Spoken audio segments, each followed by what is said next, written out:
സുധ എന്തെങ്കിലും പറഞ്ഞൂന്ന് വെച്ച് ശോഭ പിണങ്ങൊന്നും വേണ്ട. അവൾക്ക് ഇത്തിരി വാശിയും ശുണ്ടിയുണ്ട്. ഏട്ടന്മാരുടെ പുന്നാര കുട്ടിയല്ലേ. നമ്മൾ വന്നു കയറിയ പെണ്ണുങ്ങളാ. നമ്മൾ വേണം എവിടെയും താഴ്ന്നു കൊടുക്കാൻ. എന്നാലേ കുടുംബത്തിൽ സമാധാനം ഉണ്ടാവൂ.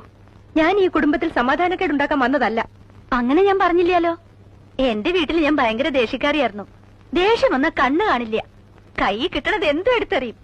ഇവിടെ വന്ന ആ സ്വഭാവം എടുത്താൽ ഇടിച്ചെല്ലൊടിക്കും. അതുകൊണ്ട് മാറി. പെണ്ണുങ്ങൾ അങ്ങനെയാ. സ്വന്തം വീട്ടിൽ ഒരു സ്വഭാവം, കെട്ടിക്കൊണ്ടുവരുന്ന വീട്ടിൽ ഒരു സ്വഭാവം. എനിക്ക് അങ്ങനെയൊന്നും മാറാൻ പറ്റില്ല. ഇത്തരം ചീത്ത സ്വഭാവങ്ങളൊന്നുമില്ല എനിക്ക്. ഇത്തിരി വൃത്തിയിലും അന്തസ്സിലും വളർന്നു. അത് ചീത്തയാണോ? എന്നല്ലേ ഏടത്തി പറഞ്ഞത്. ഞാൻ എന്റെ അനിയത്തിയോട് പറയണ പോലെ പറയണതാ. പറഞ്ഞു തരേണ്ട കടമയുണ്ടല്ലോ. ഇവിടെ വന്ന അന്ന് മുതൽ തുടങ്ങി ചട്ടം പഠിപ്പിക്കില്ല. പണ്ട് സ്കൂളിൽ നിന്ന് എക്സ്കർഷന് പോയപ്പോ കണ്ടിട്ടുണ്ട് കാട്ടാനെ ചട്ടം പഠിപ്പിക്കുന്നത്. ഇവിടെ അതിനേക്കാൾ ഭയങ്കര. ഞാനൊന്നും പറയില്ല. ഇനി വരൂ, ഊണ് കഴി. സുധ